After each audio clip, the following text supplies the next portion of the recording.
Then look at chapter 29. Jerusalem is warned.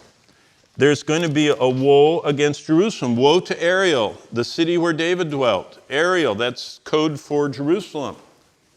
Jerusalem's warned. Did Jerusalem get destroyed? Yes, the Babylonians came and did it. Now we get to chapter 30. When Israel is facing the Assyrians, who do they turn to? They go to Egypt. What is Egypt always a picture of? Going to the world, going back to the idols. But what does God say in chapter 33? Now, we're going to close on Friday our whole week of studying Isaiah in chapter 33. But Isaiah 33, if you haven't finished all your devotionals, it's the best, most beautiful chapter devotionally. It talks about, here's what it's about, verse 17 of chapter 33. This is what God told Jerusalem through Isaiah. The Assyrians are coming, the Babylonians are coming. In the future, I'm going to deliver you, but how do you endure your world crumbling? Verse 17. Your eyes will see the king in his beauty, and they will see the land that is very far off. That's a promise of seeing Christ as the majestic king. We'll come back to that on the last day, spend the whole hour on it. Now look at Isaiah 34. This is the last of these nations that are going through. And in 34, verse 4, we find a little talk about how in the future, God's going to reconcile with everybody. The host of heaven shall be dissolved, and the heavens will be rolled up like a scroll. You ever heard that before? That's the description of the tribulation. You see, Isaiah, and I'm not going to show you the slide again, but Isaiah keeps looking from right here and now and the Babylonians and the Egyptians, and he looks off and he keeps talking about that ultimate event, which you see it's Revelation 6:14, when that great earthquake at the end of the tribulation hits. But he doesn't end there. Look at Isaiah 35 now and verse 8. He says this, a highway shall be there, a highway of holiness. The ransom of the Lord, verse 10, will come to Zion with singing.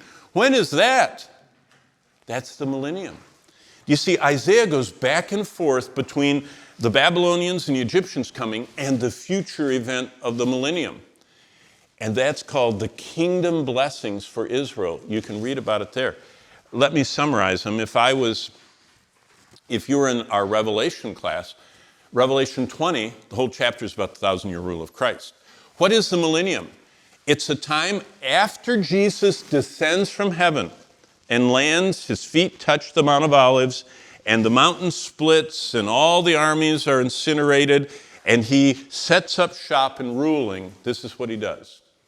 Zechariah and Isaiah say the whole earth starts changing. God doesn't remove the curse of sin, but he lifts it. Isaiah 11 talks about it. Creation is redeemed. It's waiting for this moment. The earth, Isaiah says, and Habakkuk, is full of the Lord.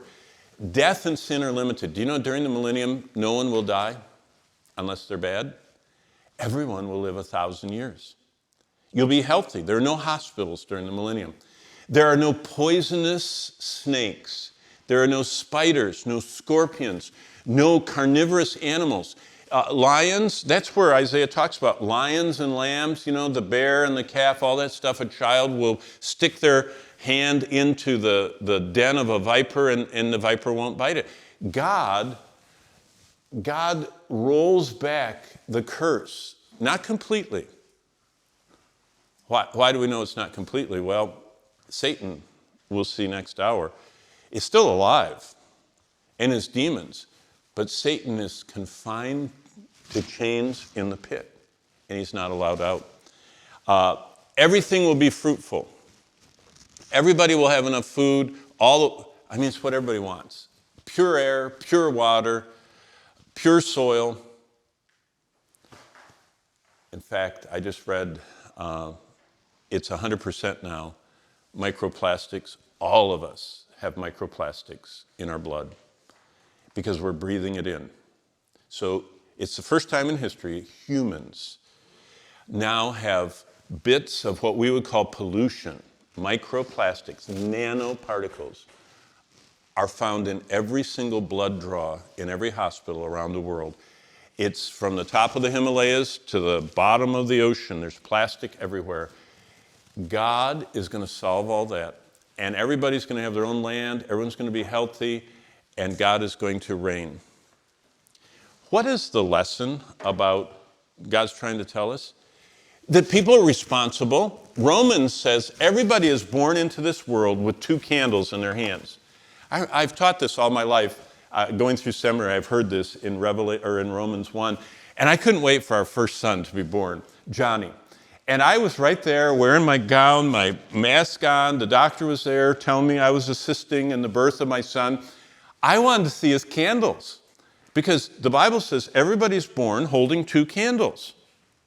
But it's metaphoric. He wasn't holding any candles. He was just screaming and, purplish red and all. And I was disappointed. But what are the 2 candles? Conscience.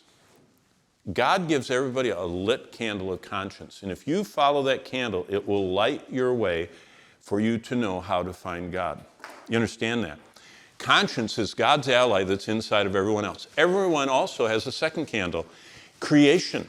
If you look out and you see the symmetry and the beauty and the orderliness and everything and the colors and the variety and just the complexity of the eye of a fly is more complex than the F-35, America's billion-dollar fighter program. So what do people do with their candles? They blow out the conscience one by saying, I don't care, I'm going to sin and sin and sin. And then they say there's no creator, and they blow that one out, and they're left to themselves, and they become wicked, and God's watching. And God lets them go, he's patient, but his justice sends his wrath. And that's what we're supposed to know to live in our crumbling world.